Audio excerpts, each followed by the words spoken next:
Bien, señores, el doctor Carlos Amarante Barret, miembro del Comité Político del Partido de la Liberación Dominicana, es ministro de Educación, está con nosotros y vamos a conversar con él sobre distintos temas. Yo creo que pudiéramos empezar, porque sé que cuando entremos al tema de tipo político ahí podemos extendernos y distorsionarnos un poquito o dispersarnos un poco. Podríamos empezar, doctor Carlos Amarante Barret, por la propuesta que usted está haciendo de volver a las escuelas. No sea que esa propuesta se quede para el final y después no nos dé tiempo a tratarla. Buenos días, Julio. Buenos días a todos mis queridos amigos y a mis amigas del Sol de la Mañana. Muchos días, meses que no nos encontrábamos y quiero aprovechar para darle un fuerte abrazo y saber que están todos bien a pesar de la pandemia. Y aprovechar naturalmente y saludar a todos los amigos radio, oyentes y televidentes que nos siguen por las redes. En efecto, Julio, nosotros quisimos humildemente hacer un aporte a este debate que se sucederá mañana en el Consejo Nacional de Educación a propósito de la apertura, si fuera posible, de las escuelas. Yo creo que estamos en condiciones de ir a una apertura gradual y flexible de las aulas. Naturalmente, para ello se requiere un conjunto de condiciones en las cuales yo sé que el Ministerio de Educación está trabajando y que necesita pues profundizar y comunicar a la opinión pública, sobre todo a los padres y a los maestros, para generar la confianza y la seguridad de que los centros educativos no se convertirían en una fuente de rebrote del coronavirus. En tal virtud, entiendo que debe haber un diálogo franco entre la ADP y el Ministerio de Educación a los fines de que los docentes puedan ser vacunados dentro de la línea de prioridad que está estableciendo el gobierno. En tal sentido, entonces, nosotros pensamos que después que terminen con el personal sanitario, sería bueno que los docentes y el personal administrativo y de apoyo puedan recibir también la vacunación. Tiempo. Ajá, ¿decías? Bueno, en ese sentido hay una coincidencia quizás en el sentido de que esta virtualidad ha implicado un retroceso en cuanto a la calidad de la enseñanza en República Dominicana. ¿Qué entiende usted podríamos hacer, además de quizás volver al espacio físico, para recuperar ese tiempo perdido en lo que tiene que ver con la calidad de la docencia?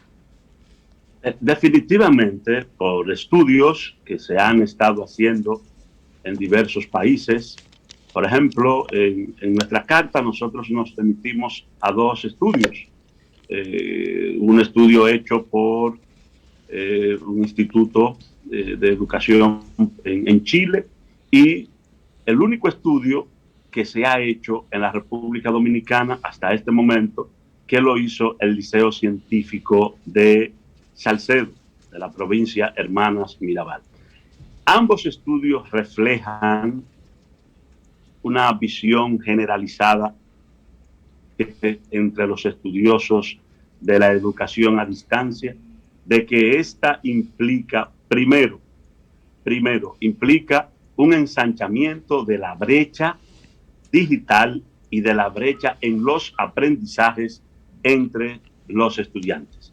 Ello así porque para una educación a distancia efectiva, tendríamos que tener a todos los estudiantes en un mismo nivel socioeconómico, y eso es imposible. Está determinado que a mayor nivel económico que los padres sus estudiantes obtienen mejores resultados en educación a distancia. ¿Por qué? Por la conectividad, porque tienen los aparatos electrónicos y además porque se pueden dar el lujo de tener un tutor pagado, cosa que no pueden hacer la mayoría de los estudiantes que van a la escuela pública y que son de los colegios privados de clase media baja. En tal virtud, es una evidencia que se ha encontrado en estos estudios empíricos que el nivel de aprendizaje se ha reducido considerablemente. ¿A partir de por eso es que es tan importante que el Consejo Nacional de Educación mañana, bajo la orientación del ministro, pues comience a ver las provincias. Carlos, ¿quién fue que hizo ese estudio, Carlos? ¿El estudio? El estudio que está hablando de la brecha, de la educación virtual por clases sociales. ¿Qué lo hizo? 2 estudios, están en la carta, yo te la envié. Un estudio en Chile y el estudio aquí en la República lo hizo el Liceo Científico de Salcedo.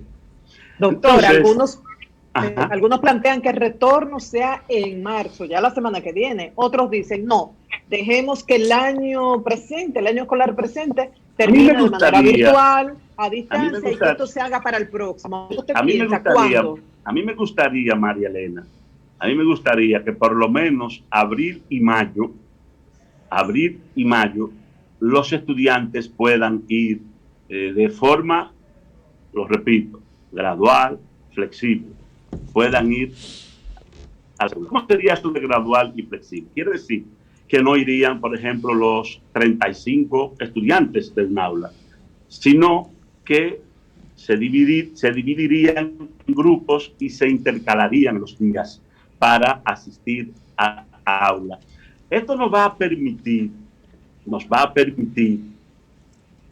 tener una experiencia práctica acerca del impacto que puede tener con un rebrote posiblemente, o con el control de la pandemia, y visualizar mejor lo que es el inicio del año escolar en agosto, que yo apuesto porque sea mayoritariamente presencial. Naturalmente, a partir de que la comunidad educativa, los docentes, el personal administrativo y de apoyo esté debidamente vacunado. Creo que hay tiempo para que de aquí a agosto se haya podido vacunar a la población, a la comunidad educativa, y poder entonces hacer una combinación. Yo, por ejemplo, creo que perfectamente se podrían mantener determinados niveles de contrataciones de emisoras, de plantas televisoras, para ante cualquier rebrote, cualquier situación, pues podamos acudir al método de la educación a distancia. Yo quiero además también, María Elena, que mañana tal vez se pueda decidir, aunque para esto no se necesita una decisión del Consejo Nacional de Educación, sino una decisión del ministro. Tenemos en el ministerio el Instituto de Investigación de la Calidad Educativa. Entonces, sería bueno que este instituto, que es el que hace los estudios en el ministerio, formado por técnicos muy capaces, muy buenos, pues puedan, en el universo de la escuela pública y privada, rural y urbana, pudieran hacer un estudio científico con muestras suficientes para determinar cómo ha impactado la educación a distancia en los aprendizajes. Esto es muy importante porque también hay enseñanzas de la educación a distancia, hay enseñanzas, hay buenas prácticas que también podemos asimilarlas e incorporarlas, doctor, para que se queden definitivamente en el sistema educativo. Todo esto está formalizado en una carta que usted le envió al ministro Fulcar. Sí, se la envié el jueves 11 de este mes. Ok, doctor. ¿Ha tenido alguna respuesta, Carlos? En el ánimo de cooperar, doctor. En el ánimo de... Porque recuerda del Ministerio de Educación, donde llamaron a los sectores interesados a que hicieran sus aportes. Vamos a permitir un par de intervenciones más sobre el tema educación para que nos movamos al tema político. Carlos, sobre el tema de educación. Perdón. ¿Ha tenido alguna respuesta del Ministerio? Educación, dos preguntas más, porque tenemos que movernos a otro tema por razones de tiempo. Pregunta, Carlos. No, yo no he tenido respuesta del Ministerio de Educación y en realidad no la escribí para que me respondieran, simplemente para que la puedan llevar mis sugerencias, que son las de otras instituciones también, porque se está dando una línea de coincidencia, es que la puedan ver mañana en el Consejo Nacional. Bien. José. Bueno, mira, Carlos, primero saludarte y manifestarte mi respeto. Bien, mira, si tú te pones a ver entre los que estamos aquí, lo más probable es que ninguno hace más de 4 o 5 años que no compra un disco. Ya toda la música es virtual. Si alguno de nosotros fuera a comprar un Bitcoin hoy, tendría que pagar 2.800.000 pesos por un Bitcoin. 2.800.000 pesos hoy por un Bitcoin es virtual. Esta conversación que nosotros estamos teniendo ahora mismo es virtual. Así hay una gran mayoría de dominicanos que están trabajando de manera virtual. De hecho, un dominicano nativo digital que se especialice en programación de software puede trabajar para la India desde aquí, o para Egipto, o para Inglaterra. De hecho, el proyecto que acaba de colocar la NASA y que colocó Emiratos Árabes y que colocó India, los 3 en Marte, son virtuales. La distancia más el que colocó China. 480 millones de vamos con la pregunta, José, por favor. Espérate. Lo que le estoy diciendo es la justicia virtual es una realidad en el mundo por la pandemia. Es la pandemia que nos está imponiendo la agenda tecnológica. ¿Tú no crees, Carlos, que insistir en la escuela física? Por eso te preguntaba por el estudio. Yo quiero ver ese estudio. Porque es que no lo planificamos. Tú tienes la carta, José, tú tienes la carta, léela. Yo lo digo. ¿Tú no crees que insistir en la escuela física es insistir en la sociedad industrial de hace 300 años en el siglo XIX? Y de ahí nos movemos otro tema. Vamos a ver, José. Hay un debate histórico. Viene desde Rousseau en el Emilio, respecto a cómo educar a nuestros niños.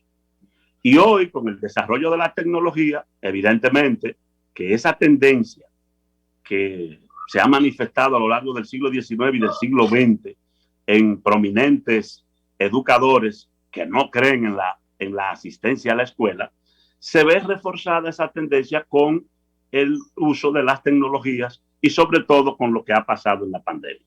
Ahora bien, José, nosotros tenemos millones.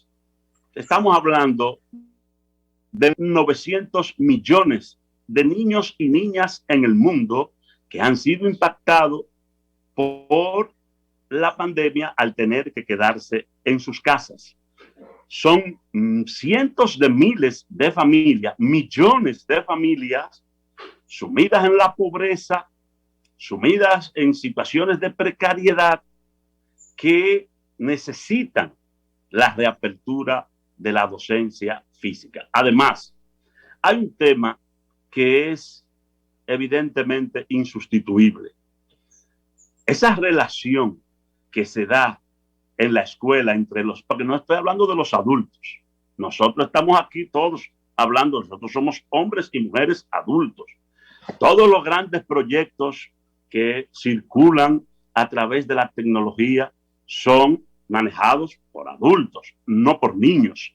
Los niños necesitan la clase presencial, porque además se está midiendo, y eso sucedió en el estudio de Chile, cómo esta pandemia ha afectado en términos psicológicos a las familias, a los propios niños y niñas. Y por eso es que es tan importante que nosotros podamos reabrir las escuelas, José. Doctor, doctor, para terminarte la idea, nosotros ahora mismo tenemos 2.7 millones de estudiantes en la escuela pública y en la escuela privada. Vamos a decir casi 3 millones de estudiantes. Los hijos de la clase media alta y de los ricos son los que más han podido aprovechar la educación a distancia por un tema de posición socioeconómica. un tema que se ha determinado en el estudio que hicieron los investigadores en el Liceo Científico de Salcedo. Se pudo ver que a mayor capital académico y cultural en la familia, sucedió en Chile también, mayores niveles de aprendizaje de sus hijos, a menor preparación. Bien. Doctor, la mayoría de los padres de los niños pobres no tienen curso hecho. Entonces, ponemos un punto y aparte, doctor, que solamente se resuelve en la escuela, José. Doctor Amarante Sánchez, aunque vayamos allá en un futuro. Doctor Carlos Amarante Baré, miembro del comité político del PLD. En primer lugar, la decisión de ampliar el comité político, ¿cuál fue su posición cuando se planteó? ¿Cuál es su posición después que ha sido aprobado ampliamente por la plenaria de su partido? Y en sentido general, opínenos sobre este proceso que está viviendo el Partido de la Liberación Dominicana. Bueno, Julio, este Congreso, evidentemente, como todas las actividades en la sociedad humana universal, ha estado marcado por la pandemia. Evidentemente, no podemos sustraernos a esta realidad que ha provocado ya, bueno, pues, millones de muertos y que en la República Dominicana ha producido más de 3.000 muertos y ha afectado, creo que vamos, en poco tiempo estaremos en 300.000, si no hemos llegado a 2.000 contagiados. Y esto ha afectado todas las actividades de la vida social, deportiva, cultural, religiosa, en fin. Evidentemente también ha afectado la vida de los partidos. No solo nosotros estamos realizando nuestro congreso de forma virtual. Muchas actividades en la sociedad dominicana se están realizando de forma virtual. Por lo tanto, yo siento que en medio de ese grado de dificultad hemos sido exitosos en este 9º Congreso. Con respecto específicamente a la ampliación, yo estuve de acuerdo. A mí, te voy a decir cómo se originó esto. Porque estas son de las intimidades que muchas veces la gente no conoce, pero que yo no creo que esté violentando nada si cuento esto. A mí me llamó el compañero Radamés Segura. Y Radamés Segura, que es uno de los compañeros que ha estado más involucrado en las comisiones organizadoras y en los procesos electorales internos del PLD, tiene toda una vivencia, tiene todo un archivo, un backup acerca de los procesos internos del PLD. Y él me hizo un análisis, me dijo, mira, cómo ha ido creciendo el comité político y cómo ha ido creciendo el comité central. En los primeros años, el comité central, el comité político representaba un 20% del comité central. Ahora no vamos a llegar ni a un 4% de los miembros del comité central. Entonces, a mí me pareció muy bien que si crecimos en términos de membresía del comité central, pues también hubiera una ampliación moderada. Él me dijo 50, yo le dije, deben ser 45. Y cuando lo debatimos, se aprobó la idea de los 45. Hay muchos compañeros que tienen las condiciones para entrar al comité político. Hay muchos compañeros que están en el comité político que tienen las condiciones para seguir en el comité político. Bueno, pues en una plenaria, en un pleno del comité central, voto a voto, entonces el comité central elegirá a los 43 miembros que acompañarán al secretario general y al presidente del partido. Yo siento que con esta medida la visión, porque he oído a algunos compañeros del comité político que todavía apelan, incluso algunos dicen, deberíamos de reducir el comité central, deberíamos de reducir el comité político. Bueno, eso se corresponde con una etapa del partido. Recuerden que el compañero profesor Juan Bosch, nuestro líder histórico, nuestro maestro e ideólogo, concibió el PLD como una organización leninista. Aunque nunca lo dijo, en realidad, cuando apelaba a la iglesia, a la organización de la iglesia y a la organización del ejército, estaba hablando de una estructura vertical fuerte y cerrada. pero los tiempos han cambiado. Señora Amarante. Vivimos en democracia. El PLD es un partido democrático. El PLD es un partido que llega al poder y quiere volver al poder a través del método democrático de fortalecer la democracia. Señora Amarante. Entonces, eso de que haya un grupito chiquito, una vanguardia, que es la que dirige, eso no es posible en estos momentos. Ahora bien, si cambiaran las circunstancias del país, si la democracia estuviera en peligro, si fuéramos camino a una dictadura, a un estado autoritario, entonces el PLD tendría. Señora Amarante, doctor, guardando las distancias de escenarios diferentes, pero uno encuentra un común denominador entre las críticas que hace José La Luz hoy día. Claro, él dice el colmado de Danilo, quizás usted no coincida con eso, pero él habla de falta de democracia en el partido. Y encuentro un común denominador con críticas que usted ha hecho. Si nos vamos a septiembre del 2019, cuando usted renuncia de la precandidatura, usted habló de falta de igualdad y habló también de unas influencias que se estaban haciendo desde el Estado con las cuales usted no podía transarse. No hay como una coincidencia en ciertas críticas, guardando las distancias de los escenarios, como le dije, entre lo que critica José La Luz hoy día y lo que usted criticó en ese momento. Yo me voy más lejos, María Elena. José sabe que en el año 2010 yo publiqué un pequeño tratado que se llama Carta a Don Juan. Yo la hice llegar a muchos amigos en el partido y amigos también, comunicadores. No sé si te hice llegar una a ti, tal vez no en esa época, pero tengo algunos ejemplares y te los voy a hacer llegar, María Elena. Yo fui en el año 2010, estábamos en el gobierno, era presidente el doctor Leonel Fernández. Danilo se perfilaba para ser candidato en el año 2012.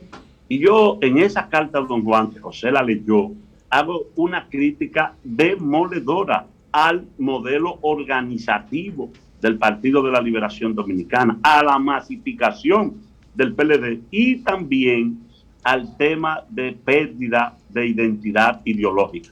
Pero a mí nadie me acompañó en esa época. Estaba todo el mundo en el gobierno embullado, estaba acomodado. Entonces yo no me... Al contrario, yo siempre apelo en el PLD a que haya más democracia, a que haya un espíritu crítico. Nosotros necesitamos un espíritu crítico y autocrítico. Yo no condeno a mis compañeros que hacen planteamientos que sean totalmente contrarios a la visión que yo tengo, porque yo soy un demócrata y yo creo en la pluralidad del pensamiento. Con respecto a José, porque no puedo evitar, José y yo tenemos una relación especial. Él lo sabe, él dice que él es como un hermano menor mío. Bueno, naturalmente. No siendo indiscreto, escúcheme, no siendo indiscreto, usted fue que buscó a José en el Quiqueya y lo llevó a la televisión. Sí, señor.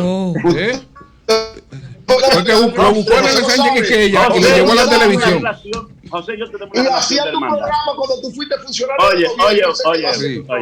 José y yo tenemos una relación de hermandad. A José le encanta ir a tomarse un café muy bueno que hacemos en mi casa. Pero ¿qué resulta? José hace tiempo que no va a tomar un café virtual. José, un café virtual. José, tú sabes que tú puedes ir allá. Un café con nuez moscada. Virtual. José, tú hace tiempo que no conversas conmigo. Incluso yo me extrañé de que en medio de este proceso tú nunca me llamaras. Sí, en estos días me escribiste, el viernes, va a ser 15 días, el próximo viernes.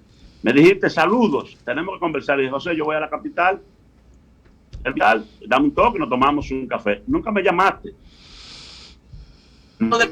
Ya lo del comité, es que lo del comité político ya. No, déjame decirte por qué, José. ¿Tú sabes por qué tú no me llamaste? Porque tú sabes que yo existo. Tú sabes que yo tengo posiciones en el PLD y las he planteado. Y yo he sido crítico y me he quedado solo. Ahora, ¿tú sabes por qué tú no me llamaste, José? Porque no era de tu interés llamarme. Porque tú tienes una línea de acción. Bueno, amén. Si hubiera conversado conmigo, quizá hubiéramos podido canalizar mejor tus inquietudes. Pero tú no quisiste conversar conmigo. Todavía mis puertas están abiertas, José. Amarante. Pero yo creo, Carlos, que el comité político debió someterse a un estudio primero antes de considerar su ampliación. Porque si ustedes ven los resultados que yo he visto sobre el comité político, ustedes hubieran tratado no solamente de disminuirlo, quizás le hubiesen cambiado hasta el nombre. José, entonces hacen la cosa a lo loco. José, no es así, José. Tu posición yo te la respeto y no voy a hacer ese debate contigo aquí en la televisión. Tú sabes bien cómo yo pienso. Yo sigo creyendo en mi partido y creo que podemos reconducirlo. Amarante. Ya tú no tienes fe, yo te lo respeto. No, Amarante. Carlos, ¿cuál es tu visión? Carlos, ¿cuál es tu visión? ¿Cuál es tu visión? Y dicho sea de paso, Carlos, nunca sería miembro de un comité político como es. Un comité político del 1%. Porque acuérdate que el PLD es menos del 1% del PLD que está participando en ese congreso. Okay. Menos del 1%. Menos del 1% de la matrícula del PLD que tiene participación ahí. Creo en la democracia, creo en la participación de nuestros miembros en los procesos y evidentemente de que, por ejemplo, en los procesos ulteriores que tenemos después de este Congreso, retomaremos el voto universal, que es lo que a ti te ha preocupado. Y que yo entendí que en este momento estaba justificado como lo hemos hecho. Lenchi. Amarante, ¿qué tal? Buenos días. Lenchi de este lado. Querido Lenchi, caramba, cuánto a mí sí me hace falta ese cafecito, pero en Moca, allá en Moca.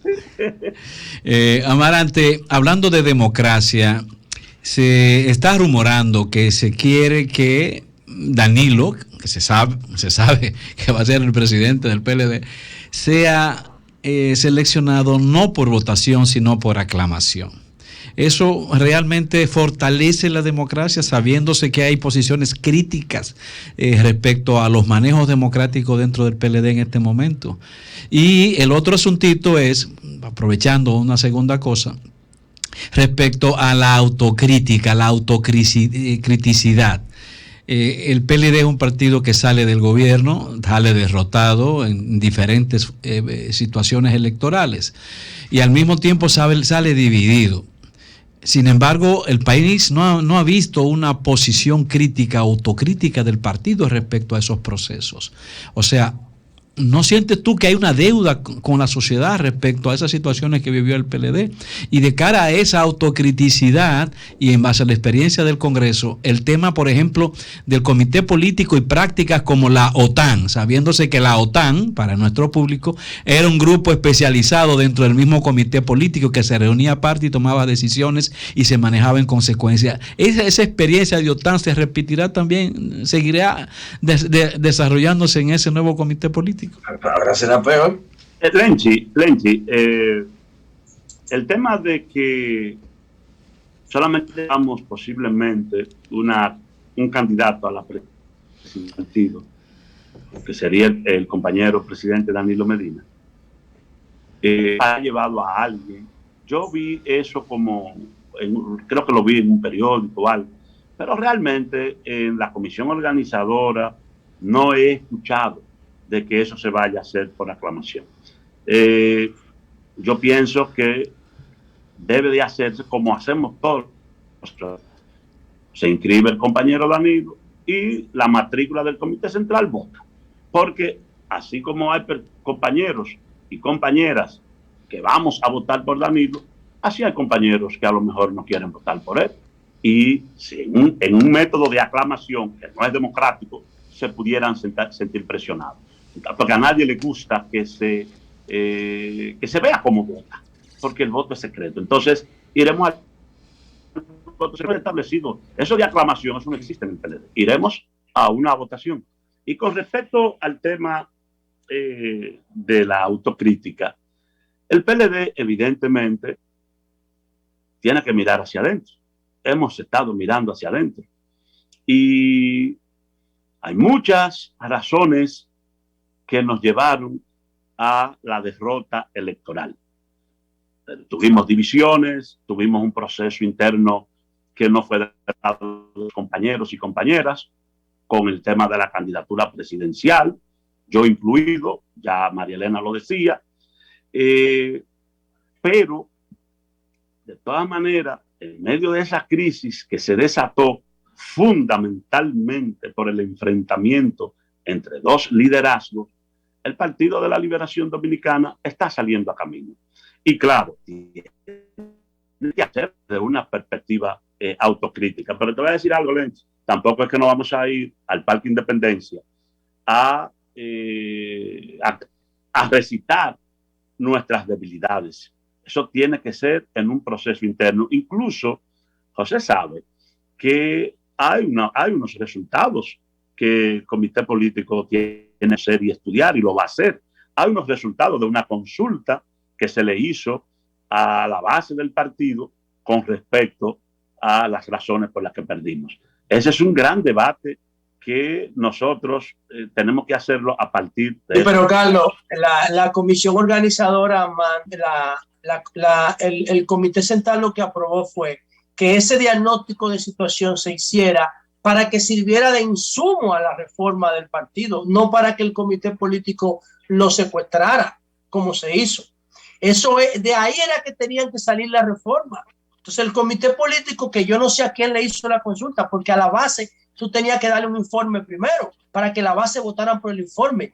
A la base lo que se le metieron fue 2 preguntas de falso verdadero, de sí o no. O sea, le hicieron 2 preguntas condicionadas para que ellas respondieran sobre esas 2 preguntas. No se hizo un estudio como nosotros aprobamos el 4 de octubre. Bueno, porque esa fue mi principal queja. Porque déjame decirte una cosa. En mi visión particular, y eso está pendiente todavía, en mi visión particular, el PLD tiene que hacer un estudio profundo, pero no entre nosotros, es en la sociedad. Claro, ese fue el primer reclamo en la comisión organizadora y no me hicieron caso. Eso tenemos que hacerlo, José. Lo que sucede, José, que hacer ese estudio, nosotros perdimos las elecciones.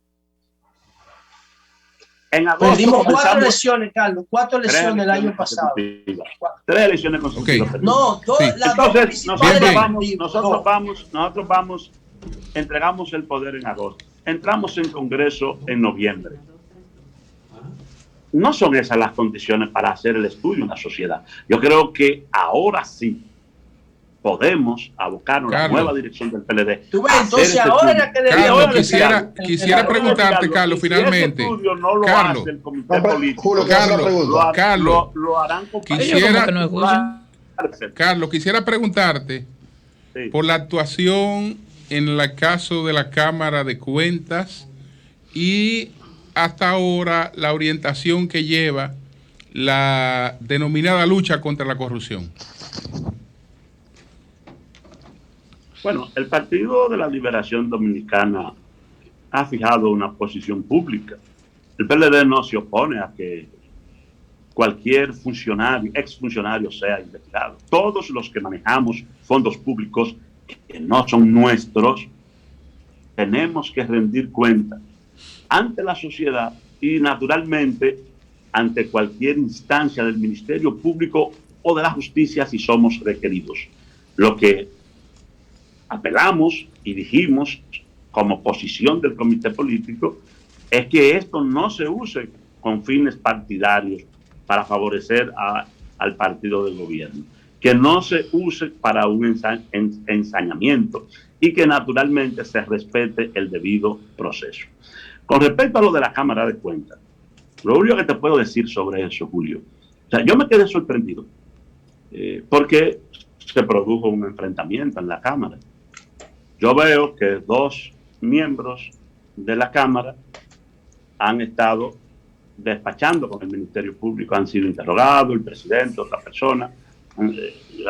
Ellos son como los que han desatado una investigación dentro de la Cámara de Cuentas. Yo prefiero, con respecto a esa investigación, no emitir ninguna opinión. Ahora, yo quiero ver los resultados. Para entonces, sobre esos resultados, emitir una opinión. Eury Cabral. Carlos, una pregunta concreta y específica sobre cuál crees tú debe ser, no quién, sino cuál, la característica que tenga el secretario general que amerita este tiempo y esta situación tan complicada y difícil que está viviendo el Partido de la Liberación Dominicana. Y si tiene uno que lo diga también. Y él no puede ser. Y él aspira. Hay varios. ¿Y tú aspiras? Sí. Hay varios compañeros que están aspirando a ser secretario general. Yo les deseo suerte. A mí particularmente me hubiera gustado una compañera como secretaria general, pero ninguna de las mujeres del PLD se animó a participar. Yo creo que el PLD tiene que feminizarse un poco. Hemos sido un partido tradicionalmente muy machista. Yo siempre en mi curso político siempre he estado a favor de la participación concreta, real, en los órganos de poder del partido y del gobierno, de los jóvenes y de las mujeres. Y eso, pues, yo pensaba que era una buena oportunidad para que una compañera, que las hay con condiciones, aspirara a ser secretaria general del PLD. Ninguna se motivó. Tenemos 4 o 5 compañeros que están aspirando. Le deseo la mejor de la suerte, Eury. Es lo único que te puedo decir. Sí, Carlos, a propósito de lo que dices del Ministerio Público con la Cámara de Cuentas, los miembros del Ministerio Público actuales son los miembros que ustedes eligieron, los que se cogieron en las gestiones del Partido de la Liberación Dominicana. Incluso estoy recibiendo una nota de que el licenciado José Ambioris Toribio Reyes, quien es el procurador de Salcedo, estaba siendo promovido a procurador de corte. La queja es que a él se le tipifica como un miembro del PLD que en licencia por estar ocupando esa función. Entonces, ¿no le parece que en esta coyuntura el gobierno, el Poder Ejecutivo ha dado muestra de no tener ningún interés en manipular el Ministerio Público? Eso está por verse. Eso está por verse. Vamos a esperar. Eso está por verse, mi querido Oli. Bien. Vamos a esperar. Bueno, pues muchas gracias al doctor Carlos Amarante Baret, miembro del Comité Político del Partido de la Liberación Dominicana y es ministro de Educación. Gracias al doctor Amarante Baret. Cambio y fuera. Bueno, gracias, Carlos.